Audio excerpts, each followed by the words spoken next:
Again, this is where, if we decide to keep goats out here, this is where we would keep them. I would have to fence in this area and that spot right there so they can't sneak through. And I'd need to get them a shelter built. So that's where we stand.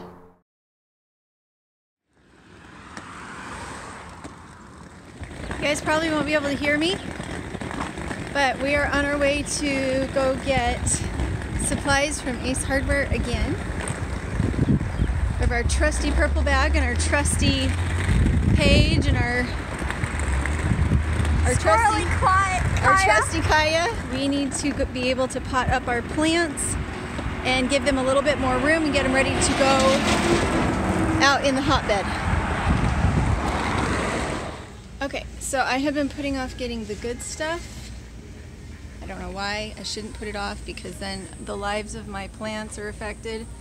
The overall health of my plants is affected over the long term, depending on what kind of soil I use.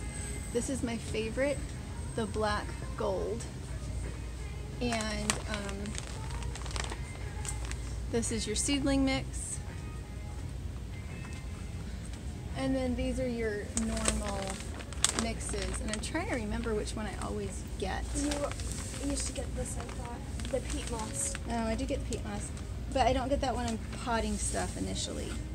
Alright, so what else do we need? We need pots? PV. Oh, I was going to look and see. These would work instead of PVC. No, it would not work instead of PVC because it won't bend. Okay.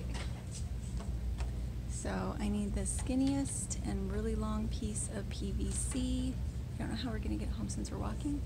It will probably look really weird, but this is going to be the hoop on the hotbed. There you go. Can I please have one? We found a pellet, a rabbit pellet that we like a lot better. It has lots of seeds and it has alfalfa in it. And it might, you know, just because something looks fancy doesn't mean that it is fancy or better for them. All right, so off we go.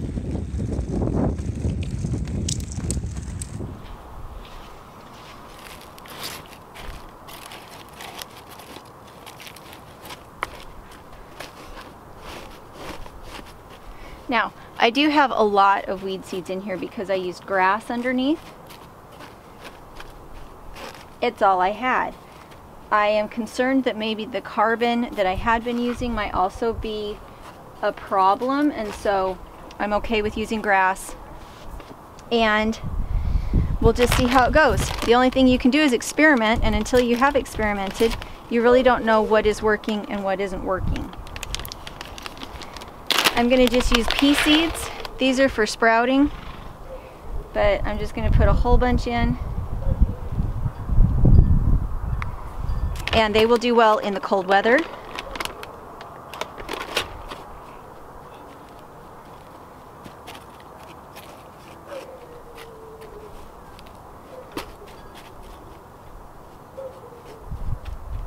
I'm waiting on my order from Mary's Heirloom Seeds. And Michigan Gardener. I had used up all of my cold weather seeds from them last year. And I'm going to water these a little bit and then we're going to put the cover over and see how it goes.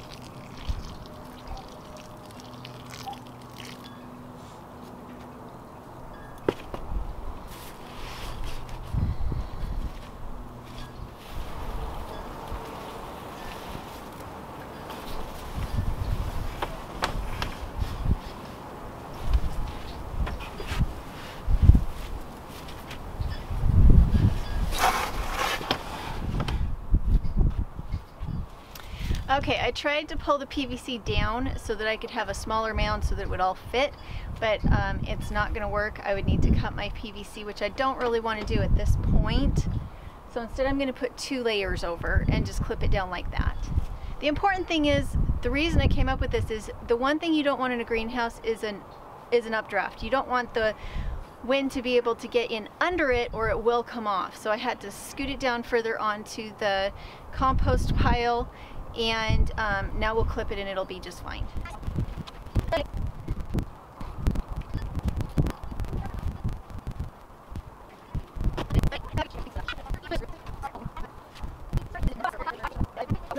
Okay, I like that one a lot better. It's pulled down around the frame itself. It's not stretched too tight, and it's not gonna lift off because nothing can get up and underneath it.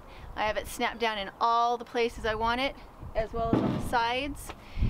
And so I'm super happy with that. We'll look at it when we come out. The one thing is, it's gonna be a little harder to use as far as lifting it up and down by having it this well attached. So we're just gonna have to play with it. And again, hopefully you enjoyed this. I'm excited to try out one more way of doing this.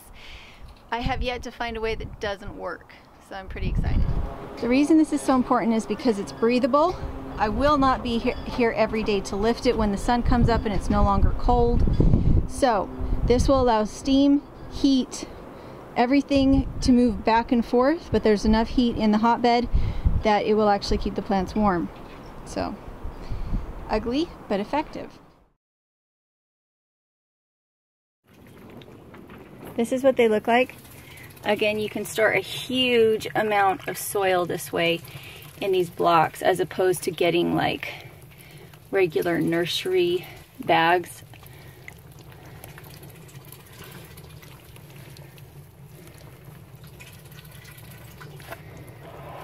Okay, so I had this big bucket all filled up. Now the reason I have it in this big tub is because I don't want mice to get in it.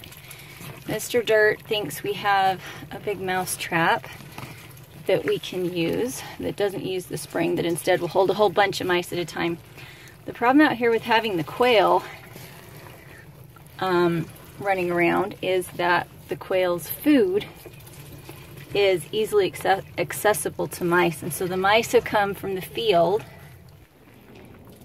The mice have come from the field and are coming in here to eat the quail food, but not only the quail food, they have been up on top of everything looking for more food. This is my perlite. Here's another box that I need to take down. And I'm starting to smell ammonia in here, so I really do need to get some rabbits out of here, and possibly the ducks too.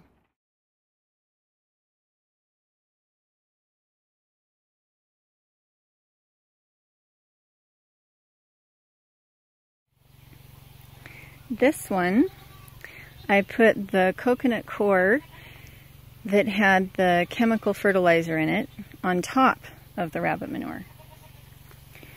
This one, I mixed the rabbit manure in. This one does not have rabbit manure in it. It has layers of goat bedding, wood chips, and wool. This is the latest one planted, and it looks fine for how old it is. We'll have to wait and see how things go with the wool and the rabbit, or the wool and the goat, as opposed to the rabbit manure.